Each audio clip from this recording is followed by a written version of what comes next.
at all costs, the Steelers will find a mobile quarterback this offseason. Let's just be real honest here. Where is the best option to find a mobile quarterback? Because frankly, I don't see many options out there. A lot of them, none really super great. Yeah. So I think I still will say that I'm not a huge fan of this draft class just in general. So if it was up to me, I would go get Marcus Mariota. In That's free your agency, top choice? Yeah, that's my top choice. But mainly because like I probably seem like really pessimistic, but I don't think the Steelers are going to be very good next year. I mean, it's impossible to say because like the roster is only half filled out. They only have like 38 contracted players. But I don't anticipate the Steelers being extremely good. I would love to fix the offensive line in the draft and start to build that up for the next guy. And I would be okay with running Mariota out there for a year and just seeing what happens. I mean, you're probably not going to get anything crazy from him, but I think he's a good enough bridge guy to where you can go in and get your next franchise guy, hopefully in 2023. As far as the draft, man, like if they do go the route of taking a quarterback in the draft, which is not what I want them to do, but if they do, and I could see them doing it, we know they've done a lot of work on Kenny Pickett and Sam Howell, especially Howell, who I think most Steelers fans are going to be upset by, I think, how much they like Howell. But they've done a lot of work on both of those guys. Both of them are not they're not necessarily running quarterbacks or dual threats, but they're guys that can actually like move around and like improvise and create more time in the pocket like Rooney was talking about today. I'll tell you what, which we'll talk a lot about this moving forward, but if it was me and if I had it my way, I think you always swing big at quarterback. That's my problem with Hal and really Pickett. I don't see either one of those guys ever develop, and even at their peak, being like top 10 guys. And I think if you're going to take a quarterback in round one, that's what I want. There are two guys that I think if things work out absolutely perfect could be in that territory. And the first is Malik Willis from Liberty. That dude is a runner. So I don't know how they're going to feel about that. He is a runner, but insane arm. But he had some brutal games this year. I mean, there's a lot of talent, the consistency and the footwork and the mechanics, processing, they all need work. But as far as like from a skill set and a trait standpoint, I mean, he's got the arm, he's got the legs, incredible athlete. Other guy is Desmond Ridder from Cincinnati. He's a guy that I really, really like watching. He, took Cincinnati to heights that they had never been to in college football. But I have really big concerns about his accuracy issues, which I think are some of those are from his mechanics. But he's another guy, really, really good athlete. Maybe not as good as Willis, but really good athlete with a good arm. That if things work out and you can develop him, you could have yourself a franchise quarterback. So I saw NFL Draft Bible had Willis to the Steelers. I have not seen. Do you think Ryder goes in the first round? I don't think he does. So Ridder could go. He could. I mean, Kuiper. So like, I always pay attention to who puts out what, because there's certain guys that I feel like have their fingerprint on like NFL GMs' minds, and they know who they like, who they don't. Kuiper talked about a month or so ago that Ridder was actually in conversation for QB1, and he was for some teams at that point. But I think Ridder, like I'd feel great if you could get Ridder in like the third round. That's really that's what his tape shows he is.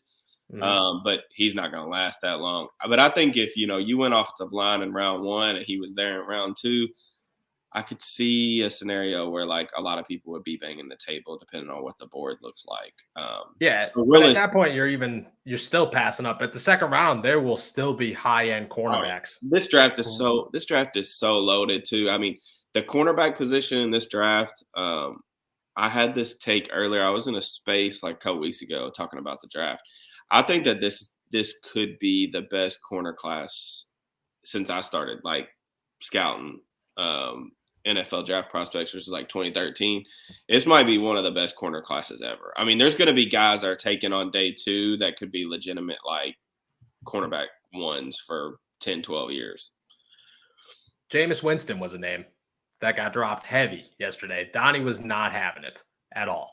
I'm really indifferent. I mean, I don't know what people's expectations are. I think the Aaron Rodgers, Deshaun Watson, Russell Wilson thing is just like it's just a Hail Mary, and the team's not ready. They have so many holes that they're not ready to win right now. So whoever they bring in, man, I'm fine with that. I think just from a stylistic standpoint, if you want somebody that can move a little bit better, Mariota moves a little bit better. I think Winston's a better passer, but you know, I'm good with neither one of those guys are going to cost you very much. But my problem with drafting a quarterback this year is if you do have to spend a first-round pick on a quarterback and they're not able to fix the offensive line, you're really not going to get a good chance to evaluate him.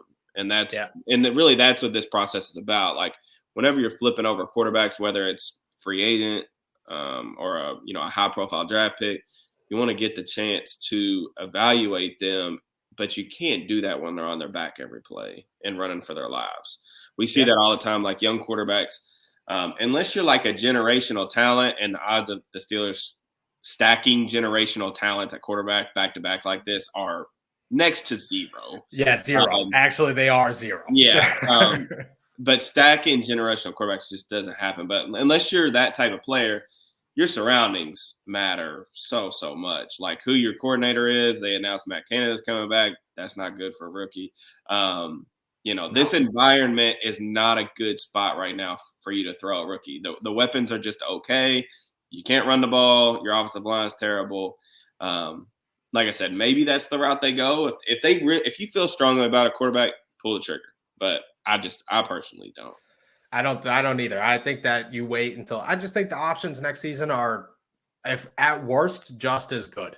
And that's fine. No, I'm telling you, next year's class is way better in my opinion. That's what I'm saying. And the thing is like people will be like, oh, well, if you bring in this guy, if you bring in Jameis, you're going to get a top 10 pick. If you run with Mason, you're going to get a top 10 pick. It's like, well, if you bring in Desmond Ridder, you're probably going to get a top 10 pick. Like the chances are your team's not going to be good enough to. And Ben Roethlisberger won a number of these games this season. Pretty much. Well, people don't want to admit that either, though. And he was a problem. He was a problem in some of those games on why they were close because he did play well early in the game. But he did win. Yeah. I mean, 7-game winning drives. But that's what I'm saying. Nonetheless, though, that's my thing too. I think that you've got to give the next guy a better palette to work with than what's there right now. I mean, it's just not good enough. But we'll see what happens. I mean, it's going to be interesting to say the least. Yeah, we'll. I think when we come, I'm very excited. If we're being honest, I want free agency to just end. I want it to be over with because I just want to talk about the draft. Like I care less about anything else that happens. Sign an offensive lineman in free agency. Get your extensions done. Maybe make a splash. Just draft anyone good. But I'm telling you, like waiting to 2023. I know that's hard for some people to compartmentalize, but dude, I'm a big CJ Stroud fan from Ohio State. I think the kid is gonna be dynamite. I mean, I really like Bryce Young too, but Stroud's just bigger. And I think he's gonna be a top 2-3 pick next year. So maybe the Steelers aren't quite that bad to get him. But I'm a big fan of like his NFL upside. I loved what I saw throughout the year this year. Yeah, and teams move up. I mean, Josh Allen, Patrick Mahomes, prime examples. Two teams that were pretty much ready, jumped into the top 10 to say, all right, let's get our quarterback. The Steelers, if they have a team ready next season, it's way easier to go, yeah, let's just trade up and get our quarterback than this is also like my point with quarterbacks too, though. And like, I know it upsets people about that I'm not like, I guess, as high on Kenny Pickett, but like, for me, and that's what I'm talking about, taking swings at quarterback. Yeah. If you take a swing on a high upside quarterback and you miss, obviously it hurts your franchise because it sets you back a couple years. But getting like a top 15 to 20 quarterback in the National Football League, it really doesn't do – like you're just going to be stuck in quarterback purgatory. And that's what I feel like if you draft Howell in the first round. I don't know that I see that type of ceiling to be able to like be more than that. And that's like I feel like with those guys or a lot of the guys in this class, you're always going to be looking for something better. It's going to be like, yeah, they're good. They're good enough to start for sure. They're not as bad as a lot of fans think they are, but like, are you going to compete seriously for like division titles and to like win playoff games? I just don't know, man. It's tough. I mean, the replacements that people name for the Steelers this season are those guys. You know, it's Marcus Mariota, Jameis Winston. You know, Baker Mayfield now is going through it. Guys that you're just like, all right, well, you know, we tried our best. If they just weren't good enough. You need a quarterback that's a generational quarterback or nothing.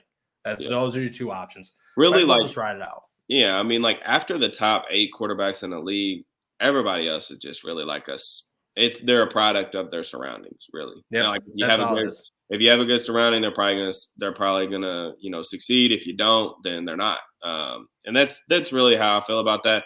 You should be wanting, like, if you don't think a guy is a top 8 to 10 quarterback, like if he hits his peak or his absolute ceiling, then you shouldn't take him in the first round. And that's just my thought process on that. I definitely agree. I think that the Steelers are going to be in a little bit of a press situation. I think that the mindset that we need to continue winning is going to definitely add some pressure. I don't know how they'll handle it. This is the first time in 20 years where they have to handle that. Uncharted territory. Uncharted territory. It's a scary time, but I'm excited, man. I'm excited for the future. Like I said 10 times, I'm excited for the NFL draft. Screw the rest of the offseason. I don't even care. Draft, then we'll sit around and do absolutely nothing, get real fat for a couple of weeks, and then training camp.